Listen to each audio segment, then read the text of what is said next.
Staying in the NFL, we're going to talk a little over-under action here with Vegas Impact. South Point Casino releases 2017 season win totals next season, and we're going to start with the Bears, okay? Over-under has been set at 5. Really high stakes here. This is their non-division games, right, Dylan. So 5, over-under. What are you working with here? I'm going to go under, I think, legitimately on your screen right here with the non-division games. They can win against the Browns at home last game of the season. They can win against the Niners week 13.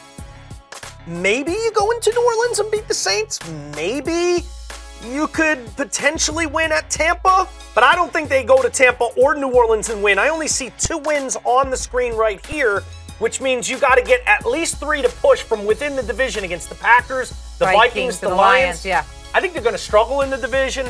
I don't see them getting to 5 wins. 3 wins last season. You don't see them getting 5 wins this season. I don't. I don't think they're very much better. I think there's more questions than answers in the offseason. I hear you. And, is Mike Glennon really going to step in and play a whole lot better than the caliber we saw from Jay Cutler or the myriad of guys they had there last year?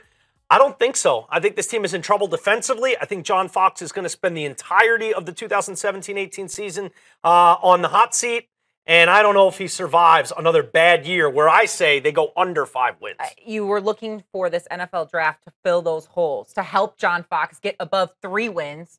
They filled holes for 2018, 2019, 2020. None of that's looking good for John Fox. And that's fine, but in a win now, what have you done for me lately league? I just don't see them getting to 5 Ws. So I think it's going to be another long season for the Bears. And hopefully they can figure out what direction they're going to go in so it's not 5 more years of inept play. You drafted 3 players from below the FBS level. That's a problem.